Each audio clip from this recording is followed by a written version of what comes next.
There he is. Good evening. This is the September meeting of the Norwalk Parking Authority. We have the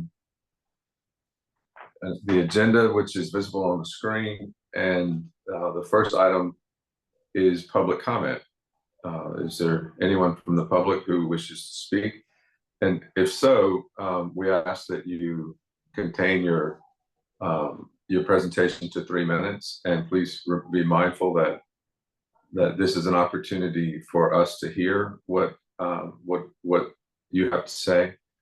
It's not an opportunity for a dialogue, and we will take what you have to say and discuss it amongst ourselves and before responding.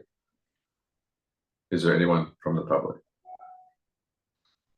Mr. Henriquez, you are unmuted.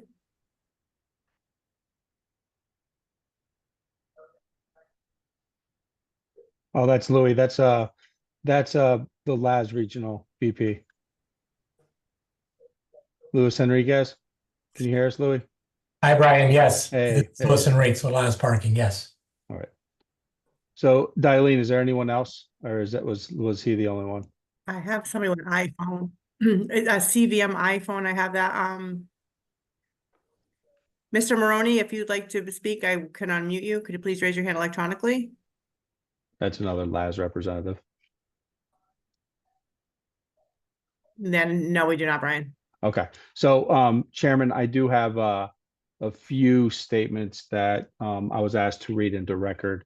One is from Caroline Greenbaum of AGW Partners. AGW Partners is a real estate firm that owns a number of properties in South Norwalk. The statement reads, AGW Partners is looking to bring valet parking to Washington Street, as has been highly requested by our tenants for a while now. We are in conversation with a private parking lot to be able to use their spaces to park the cars. However, we are looking to rent a few parking spots from the city in order to be able to do valet pickup and drop off. Please let me know what the next steps are in order to make this happen. We appreciate any help you can provide. Then the other statement is from Solange Duran. She lives on Run 1 Rowan Street. She's counting on us to take the issue. When she says us, me and Rocky and I, take the issue of parking on Rowan Street to the parking board. Since speaking with you, I have received 2 more tickets, and the situation is really urgent since Metro North is upgrading the overpass, and both streets, Osborne and East Avenue, are under construction. There is nowhere to park, and I am being ticketed repeatedly. And she's just looking for a solution. We've offered, just so the board knows, we've offered, solutions with a monthly permit somewhere, giving some other parking solutions around her neighborhood. She just lives in a very challenging road. And that was the only 2 statements that I have. Okay, great. Thank you, Brian. So if there's nothing further, we'll move on to item 2, the minutes from our, I guess this will be our July meeting. If there are any comments on that, let's have those. And if not, we'll take a motion to approve.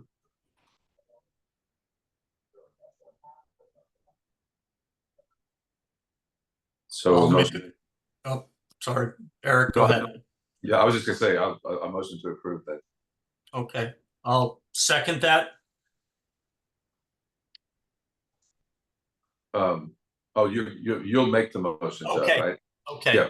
I make a motion to approve the July meeting minutes. Second. Thank you, Jeff. Thank you, Matt. All in favor? Aye. Aye. Excellent. Item 3, the engineering report. Brian, I know you've got several things to go through. Yeah, and I'm going to try to make it as detailed and as smooth as possible because, it's been since July that we last met. Just want to let, just some updates on how the Yankee Doodle Garage project is going, as well as a few on what we're doing at the Haviland parking deck and finishing up with some accessibility improvements at some of the facilities, mostly the South Norwalk train station.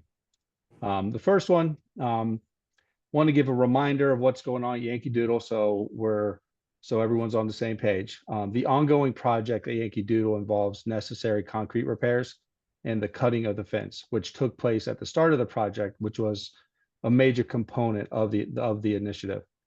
We've continued to receive compliments on the improved appearance of the facility. The work has now progressed to perimeter concrete repairs, followed by sealing the columns and applying a waterproof membrane to prevent further water penetration. And I got a couple pictures of the joints being sealed, then they end up being caulked, and then the final part of it is putting a waterproof sealant around. They're moving, they're doing really well. We gave them until end of October, and they should hit that date. So Brian, on something like that, caulking is obviously it's not a one and done thing. So is it a 10-year rotation or 8-year, 5-year? What is it? That's a good question. I don't know. I can find out just to see how we can keep up and have a maintenance plan put in place, right? Yeah, because we need to pencil that time frame in the future calendar. Sure.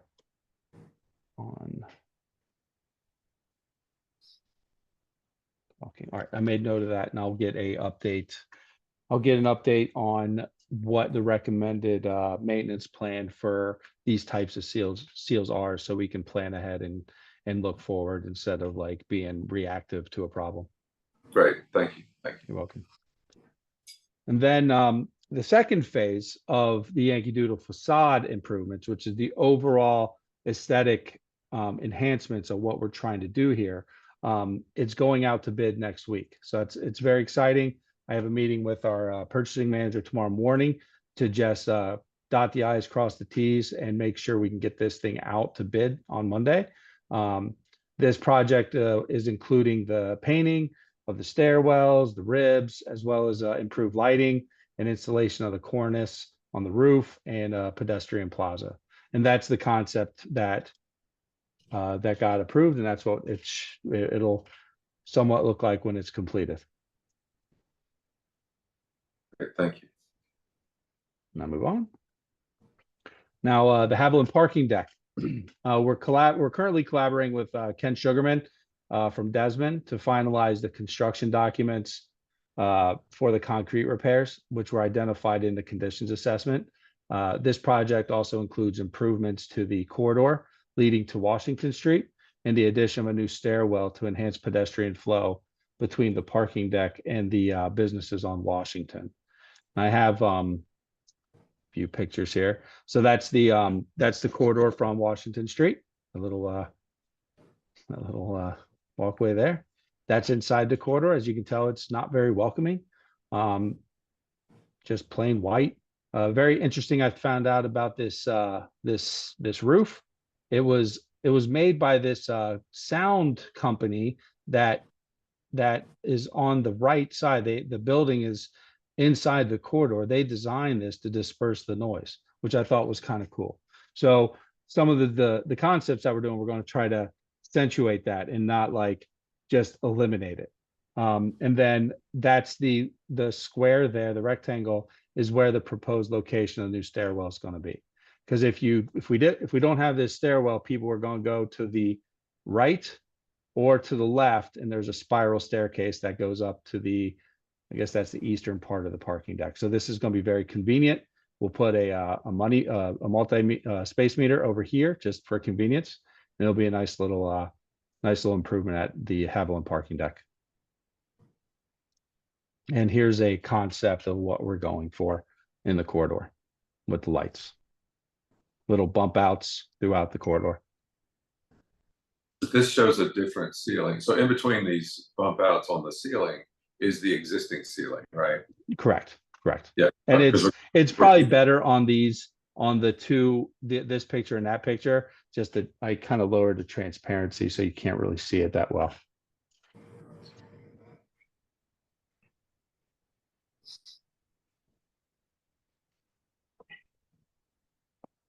And then, we've talked about this probably a few months ago about just getting some improvements on the accessibility of our facilities. And, you know, we continually collaborate with Bill Natick. He's the city's ADA coordinator, to ensure our assets comply with the accessibility standards. Our latest initiative involved bringing our accessible van spaces into compliance at the train station. Rocky may touch on that a little later. The next improvements we are working on with Bill is the installation of accessible doors for the garage and the train station platform. The project is funded by the city's Community and Human Services Department. Currently, Bill is preparing the building plans and designs for our review and approval. So more updates will come, but this is the this is the door from the garage, the ground floor of the garage, to the terminal. We're proposed that, well, the idea is to demo this concrete beam here if we can, and just make one big door that can swing open and have just accessible entry and ingress and egress out of there. And that's just the other side of the door. These doors are they're very narrow. They're at the very minimum standard. So having this will definitely have the improvement, because all of the accessible parking spaces are where I'm taking the photo at behind me. And then this is going to be a trickier one because we need to get Metro North involved, but we're trying to put an accessible door where I put the square here, that will help open up with ease for accessibility. Any And questions? we've budgeted for this? This is not coming out of parking authority funds. Oh, okay.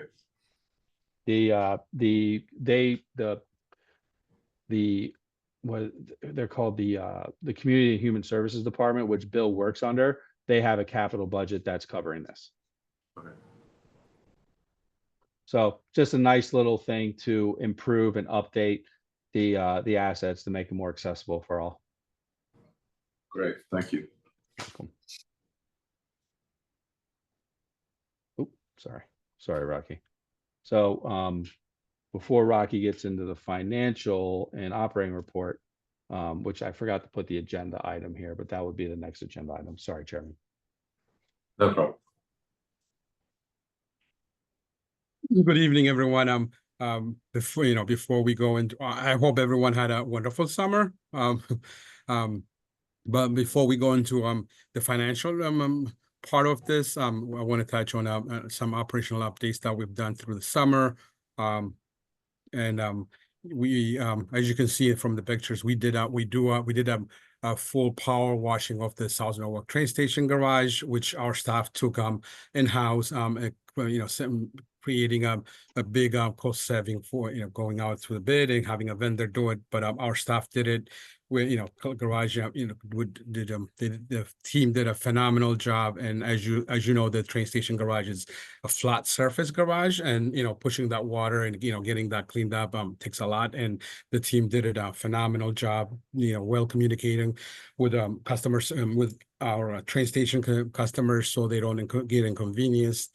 And they also painted some of the curbs, giving it a good appearance. Also through the summer, our maintenance staff did cleanup of partial cleanup of the Maritime Garage, where they did the curb, the front side of the parking garage power washing, again, and painting the Maritime Garage as well. And then Rocky, let me interrupt you for 1 second. And I think the importance of them getting the power washing done at the train station was very key, because right now with the Spinnaker development and the overflow lot, it's pushing all of the cars to the garage. So doing this and finishing up before that heavy traffic goes into the garage was very, very smart to get done. So it looks great. Even the Maritime Garage, they keep up the facilities really well. Thank you, Brian. And then also on a customer outreach part of it, we've done 2 customer outreach through the summer. One was for the NICE Festival, and then the other one was one for the Norwalk Night Out, which the police department does their event on South Main Street. And we had a good reception, and we have a lot of engagement with customers. On each event, we were able to engage at least on a minute over 200 people, and most of the questions were about how to use the Park Mobile app. We also went passed out the customer survey where people can tell us how they feel about our operation. They also asked how to apply for monthly parking, and so the staff was able to educate and explain to our customers what we're doing in the cities, and it was received well with residents and some customers. And we have some upcoming events too, Rocky, right? Yes, and we do have two upcoming events. One is the Halloween event, and then one is the Touch a Truck, which is scheduled this coming Saturday. So our staff will be out there, just being in front of customers, getting their feedback. It educates our staff as well as customers. So it's a good engagement where we are out in front of our customers. Excellent, thank you. Okay, so I'm going to stop sharing, Rocky. Yes, please try. There we go.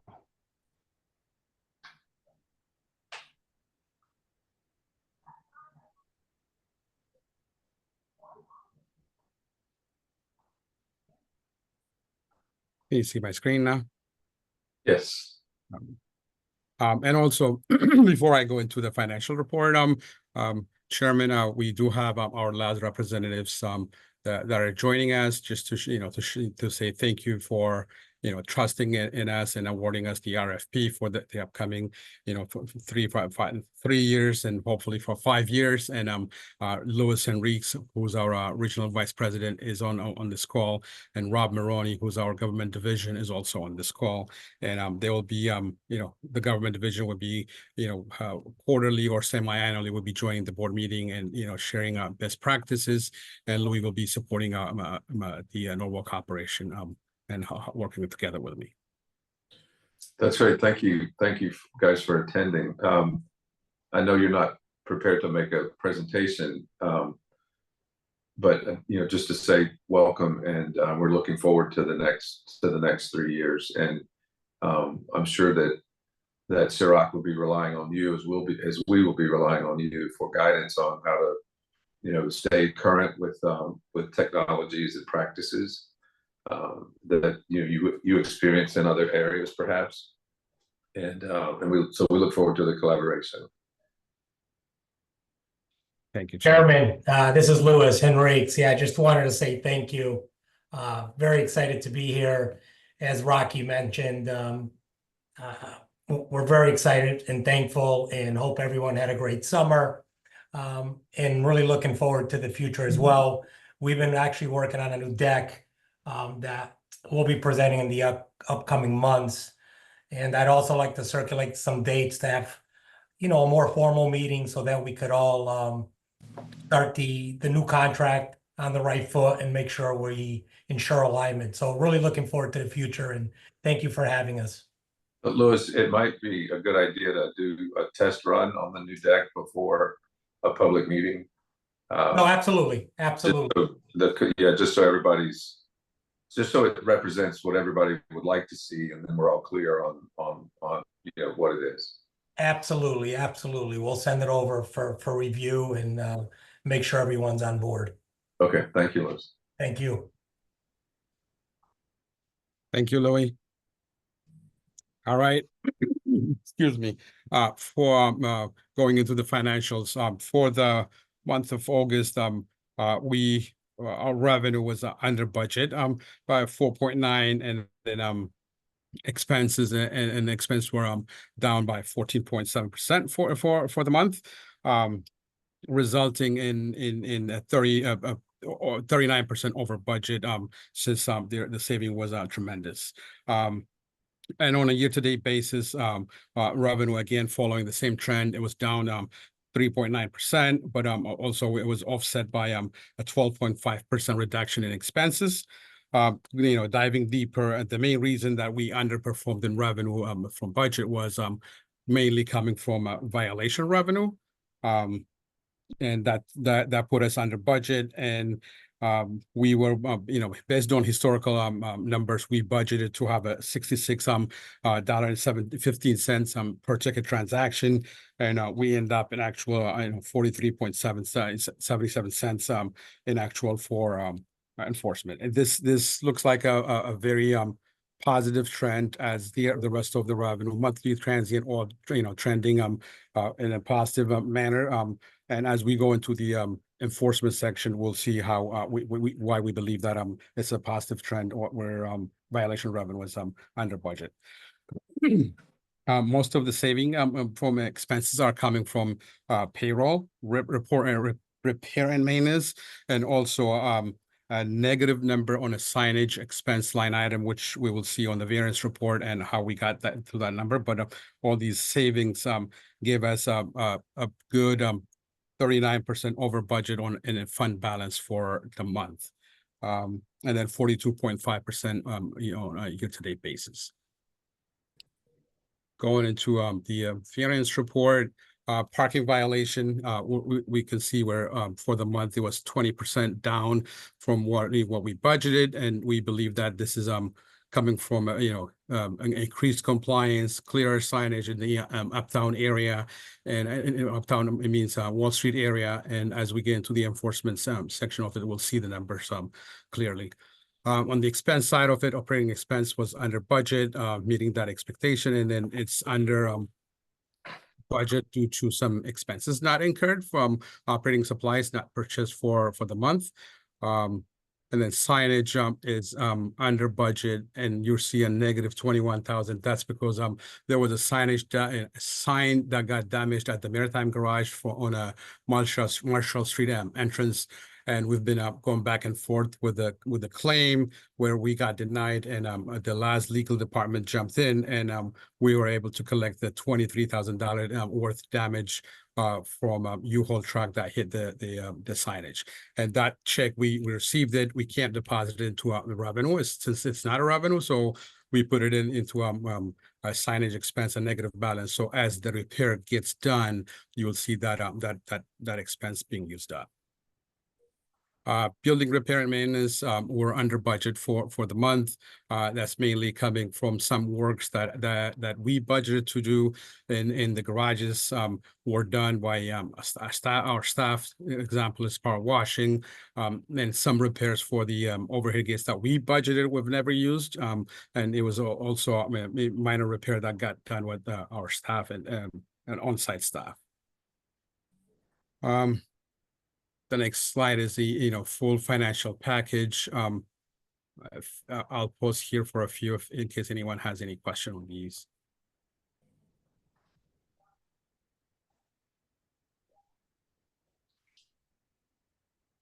All right. No questions. System-wide activity. Activity for the month was down overall system-wide on year-to-date basis, as well as on a monthly basis for the month. And the reason most of the decline from the transient activity came from Maritime Garage, where in the past years, where the Connecticut residents were getting a free admission at the Maritime Aquarium, and that translated into more activity at the Maritime Garage and a Webster Lot. So we're seeing most of those reduced transient activity at Maritime Garage, Webster Lot.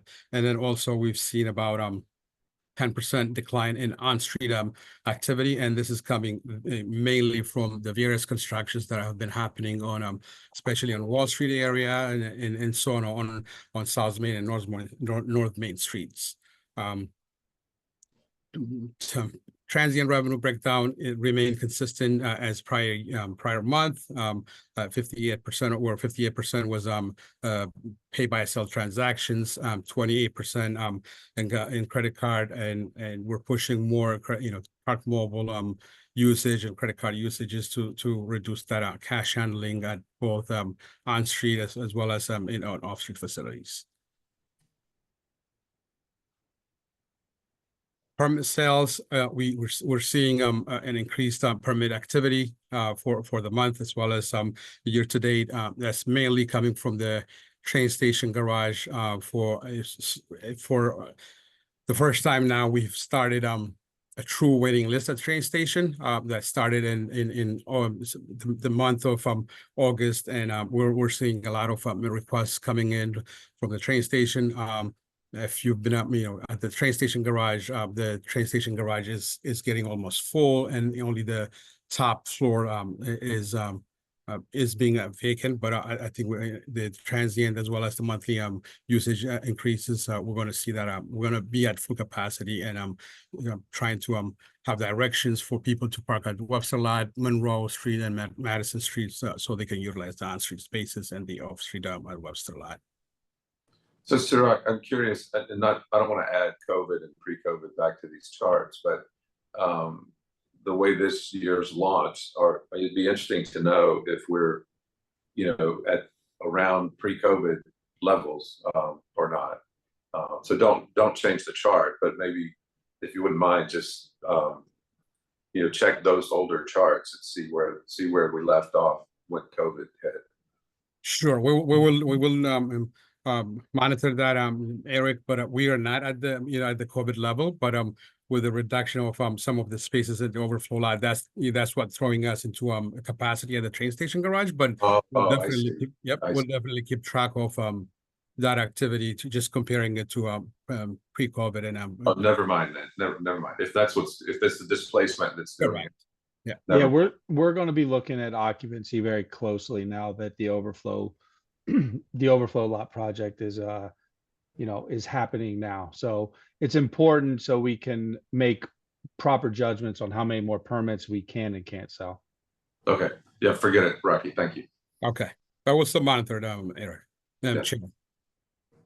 And then on the on-street side of it, on-street parking, we did see a decrease in activity on street, but that is mainly coming from the various construction that are happening throughout the town, throughout the city.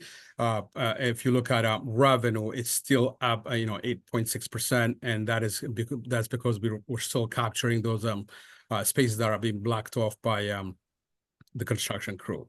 So transient, the on-street activity is down, but the revenue is up because we're capturing those revenue from. If the construction is related to the Walk Bridge, we're getting compensated for that, aren't we? That is correct, Chairman. Yep. If they're taking up, they have taken up some spaces on North Water Street and also at North Water Lot, and we were able to bill them and again collect the money for that.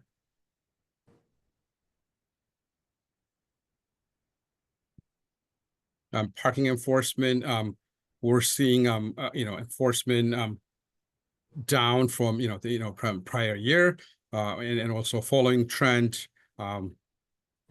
As we go to the next slide, you'll see that we're having a positive. This is a violation collection program. We're still on track as prior year. And do those include the beach? Yes, it does include the beach. Yep, the collection includes the beach. Let me go to the slide where it shows enforcement in detail. This is the enforcement 5-year trend where excuse me, 5 years trend showing enforcement street by street and location by location for the off-street facilities. And this program, data runs from September through August, so that's got full 12-month comparison for the 5 years.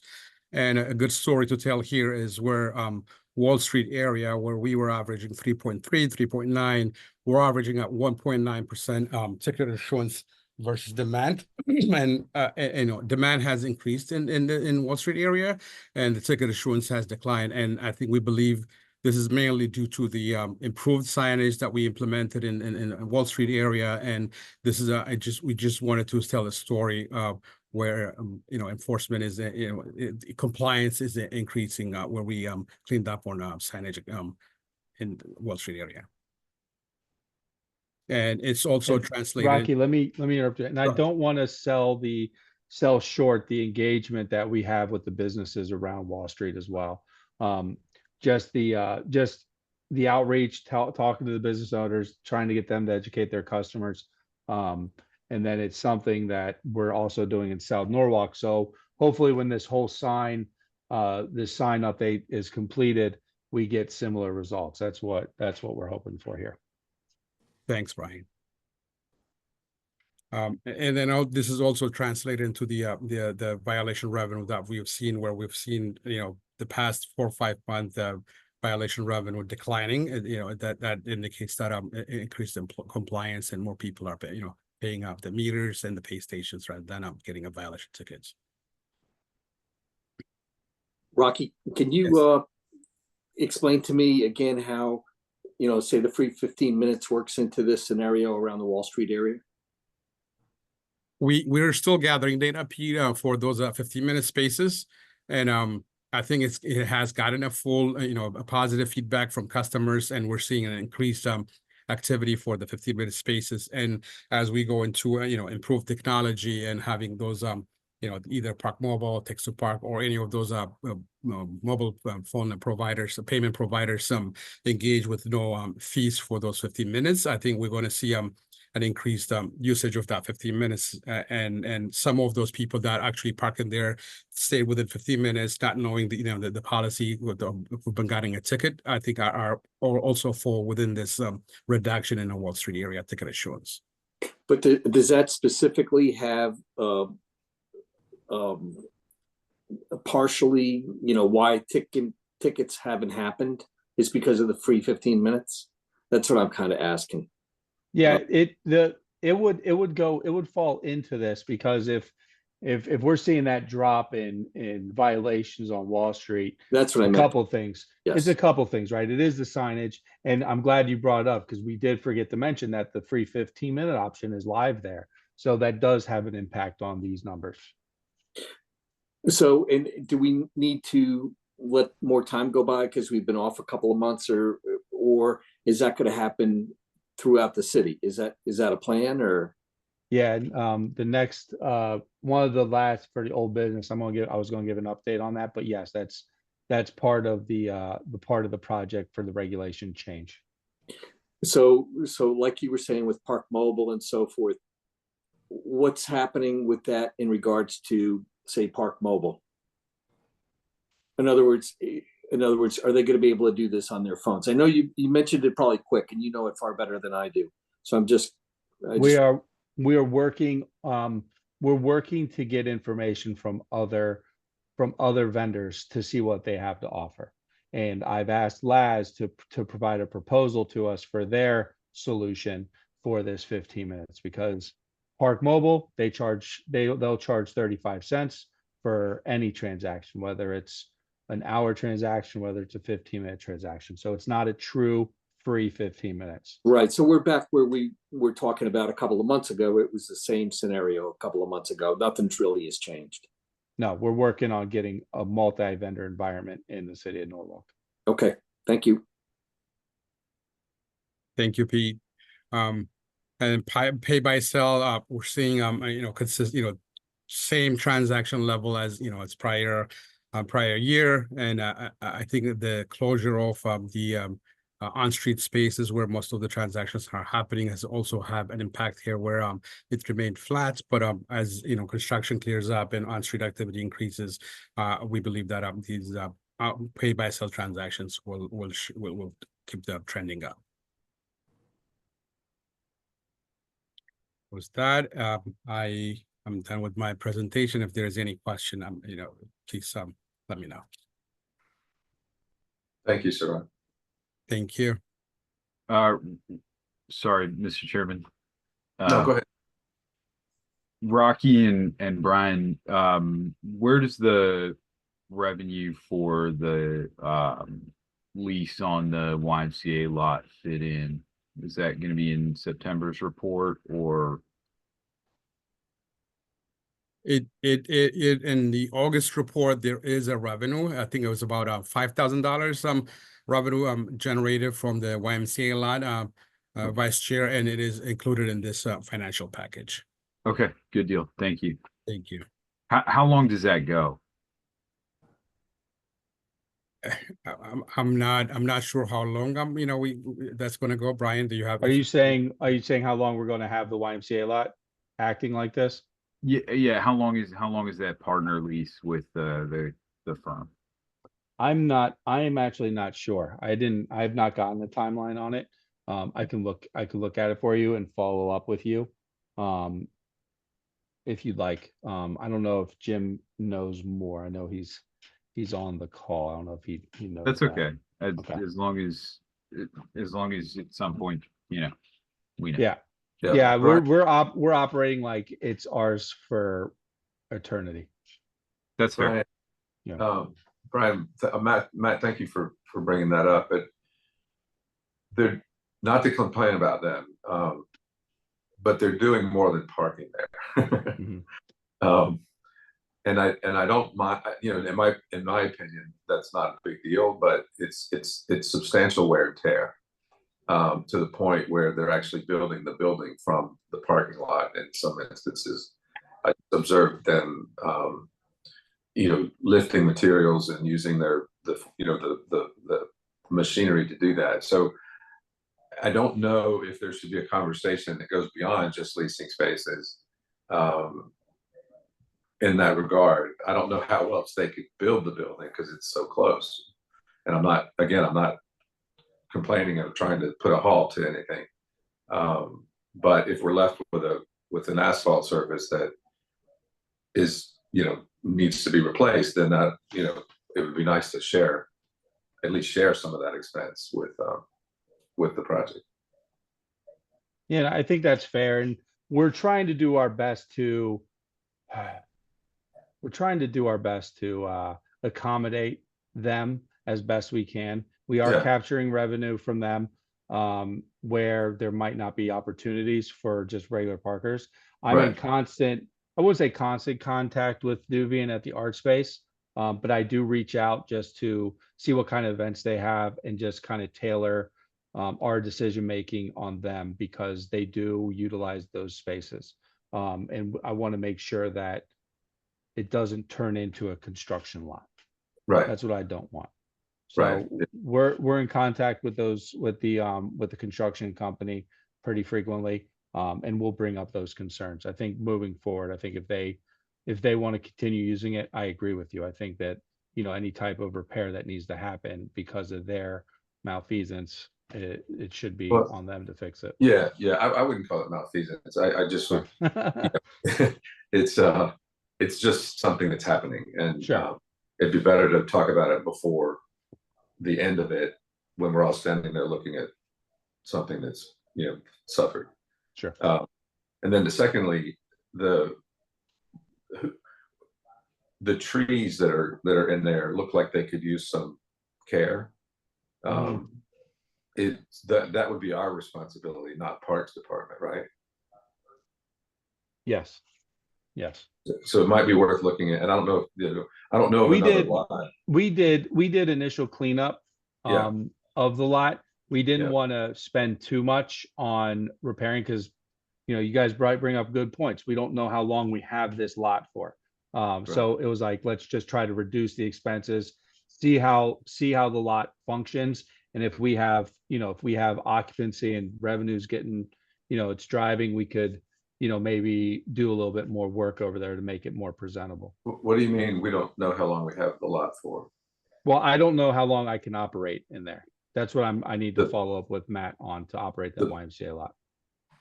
But you don't mean we're not gonna have the lot as an asset anymore. You mean how long before they stop serving as a construction support?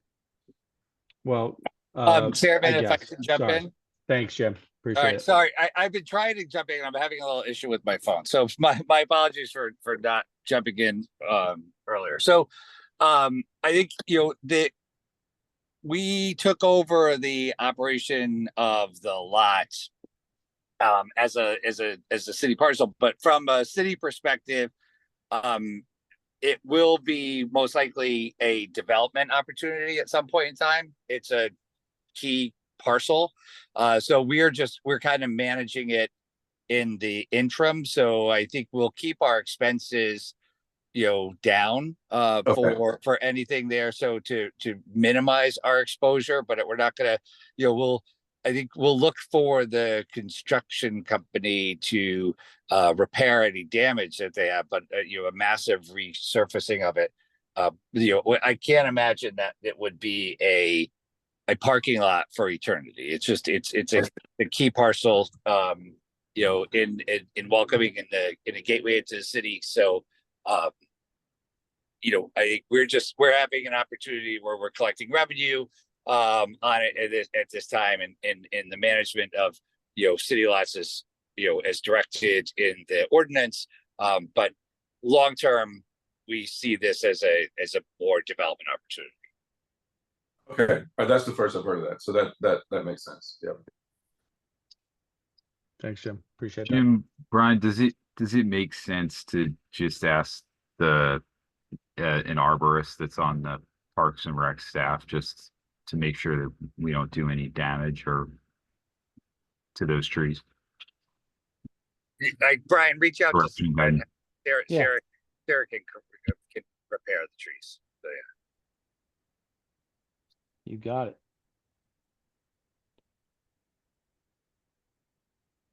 Right. Thank you. All right. Let me.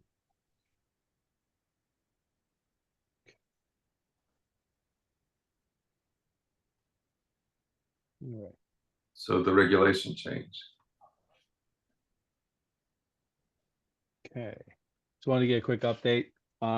The last meeting we had, the board approved the regulation change for the on-street spaces, kind of similar to what we did in Wall Street. We placed the order for the signs and received the signs about a week ago. We started installation on West Ave and some of the surrounding streets, Merwin and was that Orchard, I believe. And things are going well. We reprogrammed the meters, we reprogrammed Park Mobile. So West Avenue is updated. We are going to hopefully finish that by the end of the week so we can just fine tune everything before moving on. Sono will be our next destination. And what I was kind of bringing up earlier was that once all the signs are installed, all the meters are programmed, we can then upload the 15-minute free option to the meters and make it citywide. That's where we're at with the changes. Excellent, thank you. So unless anyone has anything else, then we could have a motion to adjourn. Can I interrupt 1 second? Because Yes, for next meeting, which is October 23rd at 6, plan on holding the meeting at Yankee Doodle Garage conference room with hybrid capabilities for the virtual attendance. I'm working through some technology hurdles over there with the screen and just making sure that I can run a hybrid conference, properly. But we will get this done on the 23rd of October. So if you guys want to join, please come. If you can't, the hybrid option will be there. And you'll check the heat and cooling system. I was there yesterday all day and it was freezing in there. Hopefully, now we got to make it opposite soon because it's going to be hot. Right, yeah, exactly. It's a great idea, Brian. I'd love to see everybody in person. Yeah, let's do it. Yeah, excited for that. Yeah, maybe some snacks or something too. We can give you that. Snacks. We'll give you dinner. Yeah. Awesome. It's bribery to get to see everyone. Yeah. It's a long commute. Yeah, right. Yeah. Okay, well, great. Thanks, Brian. That's terrific. So if there's nothing else, we could have a motion to adjourn. Motion to adjourn. Thank you, Peter. A second. Second. Thank you, Matt. All in favor? Aye. Aye. Excellent. All right. Thanks, everybody. This was a great meeting. I appreciate it. Thank you all. Thank you. Thank All you. right, Good night. Good night.